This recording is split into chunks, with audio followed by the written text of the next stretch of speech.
नमस्कार और स्वागत है सिंधु घाटी सभ्यता एक अद्भुत कहानी में।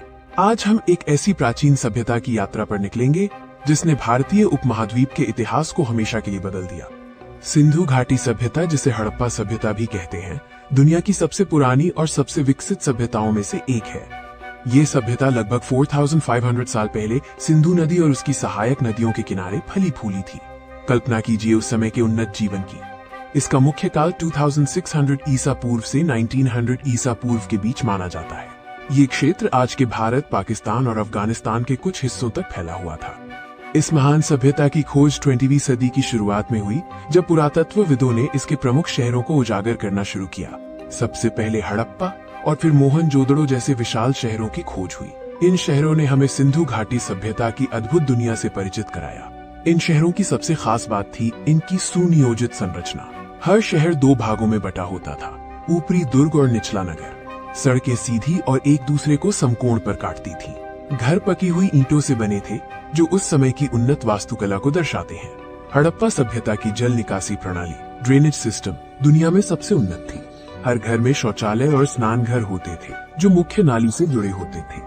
मोहनजोदड़ो का महान स्नानागार और विशाल अन्न भंडार उनके सार्वजनिक जीवन और संगठनात्मक क्षमता का प्रमाण है। सिंधु घाटी सभ्यता के लोग शांतिप्रिय थे। उनका समाज संभवतः व्यापार और कृषि पर आधारित था, जिसमें वर्गों का विभाजन स्पष्ट नहीं था। कृषि उनका मुख्य व्यवसाय था, जिसमें गेहूं, जौ और कपास की खेती की जाती थी। वे गाय, बैल और भैंस जैसे जानवरों को पालते थे। व्यापार भी दूर दूर तक फैला था, खासकर मेसोपोटामिया के साथ। हड़प्पा की मोहरें, बाट माप, वेट्स और मिट्टी के बर्तन उनकी कलात्मक और तकनीकी कौशल को दर्शाते हैं। मोहरें व्यापार और संचार में महत्वपूर्ण थी। उनके धर्म में मातृदेवी की पूजा और पशुपति महादेव जैसे पुरुष देवता की पूजा प्रमुख थी। हालांकि मंदिर जैसी कोई संरचना नहीं मिली है। मातृदेवी की मूर्तियां उर्वरता और समृद्धि की प्रतीक मानी जाती हैं। पशुपति मोहर, जिसे शिव का प्रारंभिक रूप माना जाता है, उनकी आस्था का एक और महत्वपूर्ण पहलू है। हड़प्पा की लिपि आज भी एक रहस्य बनी हुई है। इसे अभी तक पूरी तरह से समझा नहीं जा सका है, जिससे इस सभ्यता के बारे में हमारी जानकारी सीमित है। लगभग 1900 ईसा पूर्व के आसपास ये महान सभ्यता धीरे धीरे पतन की ओर बढ़ने लगी। इसके पतन के कारण आज भी शोध का विषय है।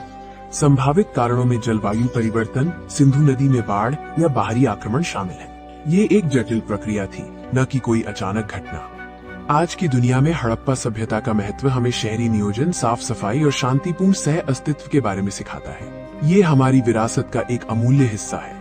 तो ये थी सिंधु घाटी सभ्यता की 5 मिनट की यात्रा। एक ऐसी सभ्यता जो अपनी उन्नत सोच और व्यवस्थित जीवन शैली के लिए जानी जाती है। हम आशा करते हैं कि आपको ये डॉक्यूमेंट्री पसंद आई होगी। धन्यवाद और अलविदा।